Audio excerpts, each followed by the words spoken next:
First, rinse and dry hemocytometer slide and cover slip using DH2O. Repeat with the other groove, but make sure to use a new pipette tip. The hemocytometer is not sterile. Pipette to 10 microliters and inject 10 microliters of spore suspension into the groove in the hemocytometer slide.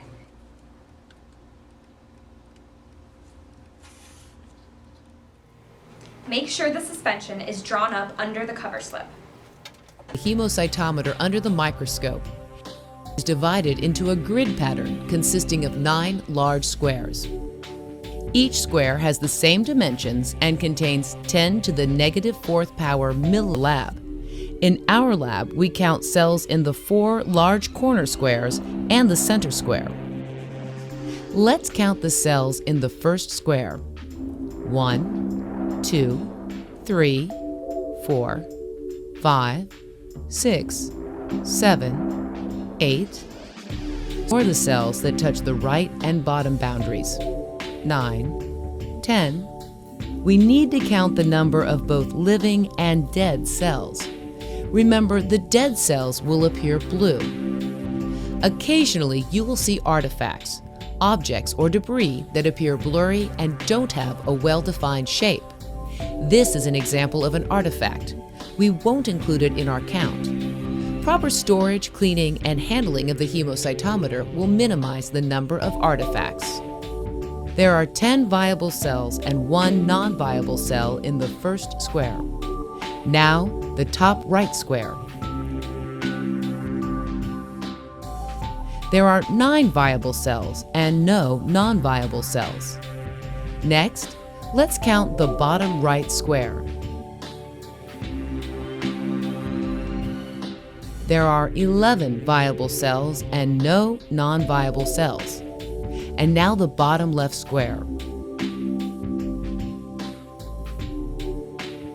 There are 10 viable cells and 2 non-viable cells. And finally, let's count the cells in the center square.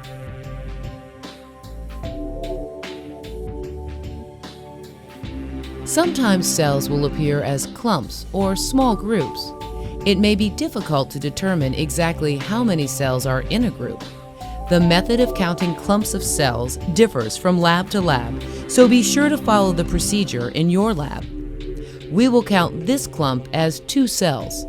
There are 14 viable cells and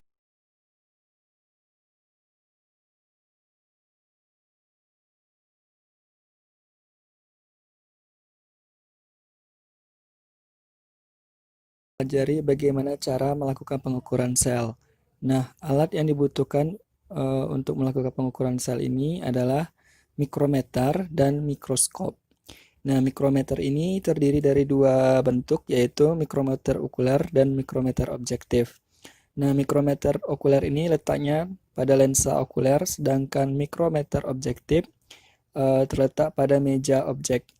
Perbedaan dari kedua mikrometer ini adalah mikrometer okuler, skala okulernya berupa kumpulan garis-garis sejajar yang belum diketahui jarak antar garisnya.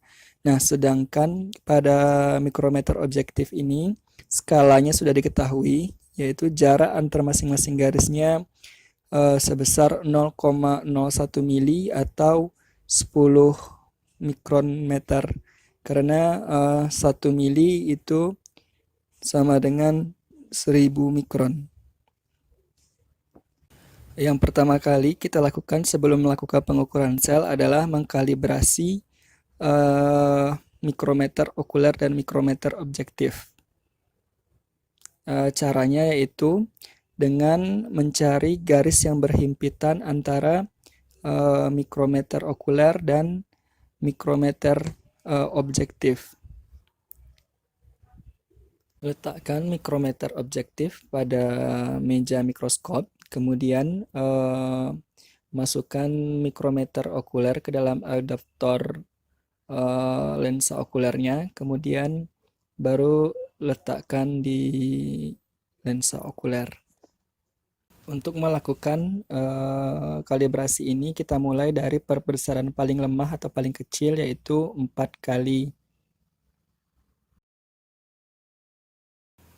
Nah, yang garis-garis yang lebih hitam atau yang lebih gelap itu merupakan mikrometer objektif, sedangkan garis-garis dengan angka dan warna lebih terang itu merupakan mikrometer okuler.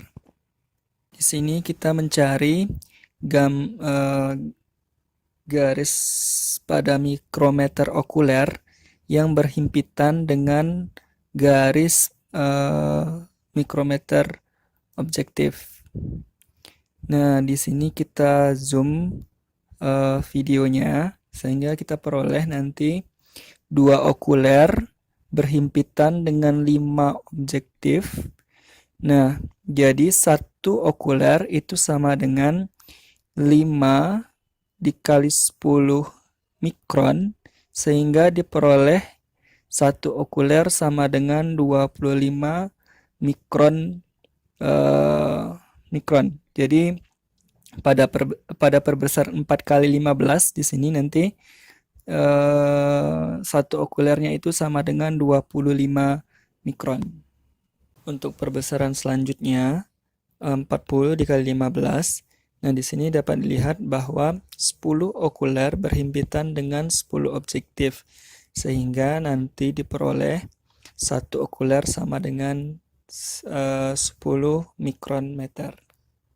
Untuk perbesaran 40 dan 100 kali, penjajaran angka 0 mikrometer okuler diletakkan di samping skala 0 mikrometer objektif, sedangkan garis yang berhimpitan merupakan skala mikrometer okuler yang berada